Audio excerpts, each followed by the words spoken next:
दिल्ली में किसकी बनेगी सरकार और मिल्कीपुर में कौन जीतेगा उपचुनाव। दिल्ली विधानसभा चुनाव के लिए सुबह 7 बजे से वोटिंग शुरू हो गई है और शाम 6 बजे तक चलेगी। यूपी के अयोध्या की मिल्कीपुर विधानसभा सीट के उपचुनाव के लिए शाम 5 बजे तक वोटिंग है। वोटिंग टाइम खत्म होने के बाद भी अगर मतदान के लिए लोग लाइन में लगे होंगे तो मतदान जारी रहेगा। ऐसे में वोटिंग प्रक्रिया पूरी होने के बाद शाम 6:30 बजे से एग्जिट पोल के नतीजे आप हमारे चैनल पर देख सकेंगे।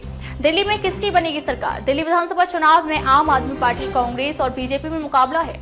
आम आदमी पार्टी ने अपनी सत्ता को बचाए रखने के लिए पूरा दमखम लगाया है, तो बीजेपी और कांग्रेस ने अपनी वापसी के लिए हर संभव कोशिश की है। इसके अलावा बसपा और असदुद्दीन ओवैसी की पार्टी AIMIM ने भी कई सीटों पर मुकाबले को रोचक बना दिया है।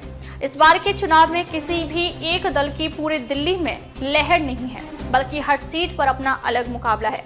एग्जिट पोल से यह दिल्ली की सियासी तस्वीर साफ हो जाएगी कि 8 फरवरी को आने वाले दिल्ली विधानसभा चुनाव के नतीजों में कौन बाजी मार सकता है। आप इसे हमारे YouTube चैनल पर देख सकते हैं। एग्जिट पोल कोई फाइनल नतीजे नहीं होते, ये सिर्फ एक अनुमान भर है। एग्जिट पोल वोटिंग करने वाले मतदाताओं के जरिए किया जाता है और उसके आंकड़ों का विश्लेषण कर अनुमान लगाया जाता है कि मतदाताओं का मिजाज कैसा है और किस पार्टी के वोट और सरकार बना रहे। इस तरह से यह भी बताया जाता है कि किस पार्टी को कितने फीसदी वोट और कितनी सीटें मिल रही हैं। दिल्ली का पूरा सियासी समीकरण। दिल्ली में कुल 70 विधानसभा सीटें हैं, जिन पर 699 उम्मीदवार किस्मत आजमा रहे हैं। इस बार 96 महिला कैंडिडेट चुनाव लड़ रही हैं।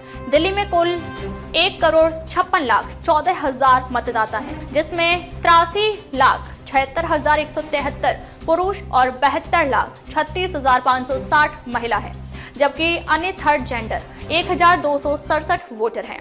दिल्ली में आम आदमी पार्टी और कांग्रेस सभी 70 सीटों पर चुनाव लड़ रही है, जबकि बीजेपी 68 सीटों पर किस्मत आजमा रही है।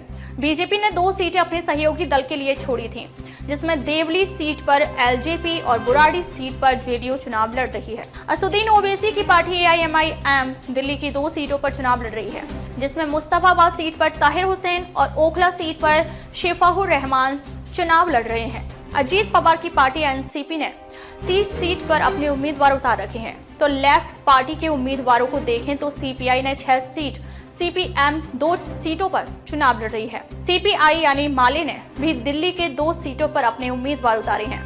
मिल्कीपुर सीट पर कौन जीतेगा। उत्तर प्रदेश के अयोध्या जिले की मिल्कीपुर विधानसभा सीट पर एग्जिट पोल शाम 6:30 बजे आएंगे।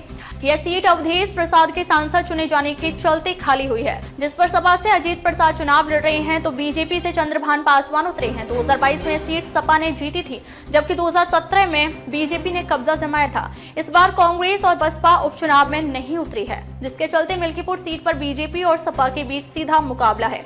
ऐसे में सभी के मन में सवाल है कि मिल्कीपुर सीट पर कौन जीतेगा, जिसके नतीजे 8 फरवरी को आएंगे, लेकिन आप उसका अनुमान हमारे चैनल पर शाम को देख सकते हैं।